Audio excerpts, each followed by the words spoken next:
Hello guys, welcome to my channel. This is the 54th tutorial in this course, and in this tutorial we're going to talk about two-dimensional arrays. Now you can think of a two-dimensional array as a table. So just as you have rows and columns in a table, and at the intersection of rows and columns you store information, you do the same thing using two-dimensional arrays, right? So what we're going to do in this tutorial is we are going to have a look at an Excel sheet that I have prepared. It has some data, and then we're going to try to learn to store the same information that I have in the Excel sheet in a two-dimensional array in a C program, right? So let me show you guys the Excel sheet first. This is what it looks like. So I have some values, and these are numbers on 4 rows and in 4 columns, right? So the rows are numbered 1 to 4 and the columns are named A, B, C and D. And in the first row I have 10, 15, 20 and 25, and the last one I have 30, 60, 90 and 120. So I want to store this information, like this entire matrix, in a two-dimensional array. And let me get back to my code blocks IDE, and as you can see I have saved a file already. I have given it the name 2_dimensional_arrays.c, and on line 1 in this file I have the stdio.h header file. On line 2 I have declared the main function, and then I have the curly braces for the main function, and between the braces I have some code. So we're going to try to understand what this code is, and we'll see what it does. So you can probably make out by now that on line 4 I have an array declaration, and that's because an identifier name is followed by pairs of square brackets. But this is different from what we've seen thus far in this course. We've only checked out single dimensional arrays.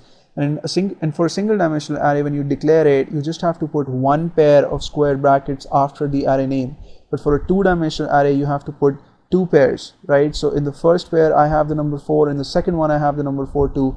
So what this means is that my array is going to have 4 rows and it's going to have 4 columns, right? So the number that goes in the first pair of square brackets indicates the number of rows that the array is going to hold, and the second one denotes the number of columns, right? And the data type of this array is int, that's integer. So what this means is that all the elements in this array have to be of integer type, right? So all have to be integer numbers, decimal numbers, and you cannot have floats.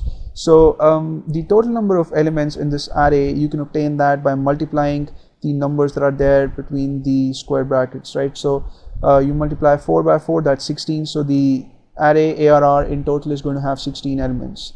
Next we're going to see how we have to store the information that we saw here in the Excel sheet into this array. So you can see that I have the assignment operator on line 4 after I have put the pairs of square brackets and I have specified the number of elements that the array is going to hold by specifying the number of rows and columns.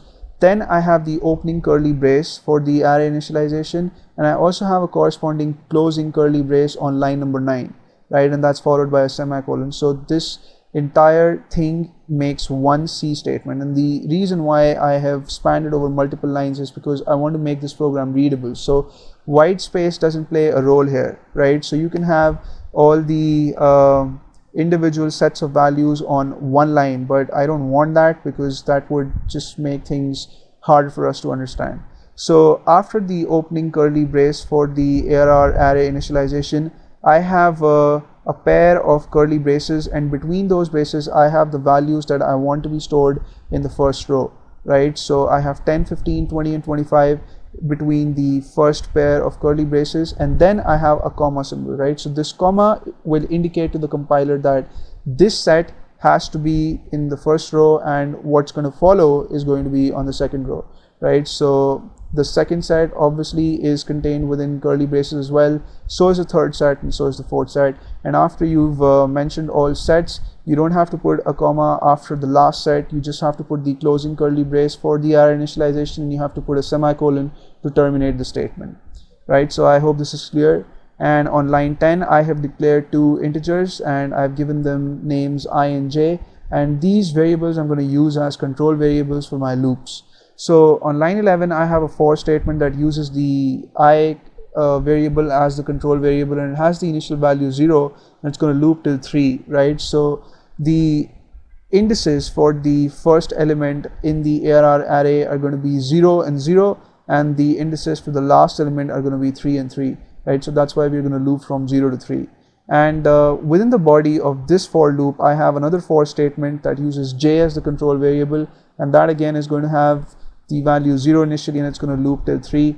And between the curly braces for this for statement on line 15, I have a printf statement that is going to display the name of the array first, which is ARR. So ARR is going to be displayed as is, and then in two pairs of square brackets, I have the %d format specifier twice. So the first %d format specifier is going to be replaced by the value I.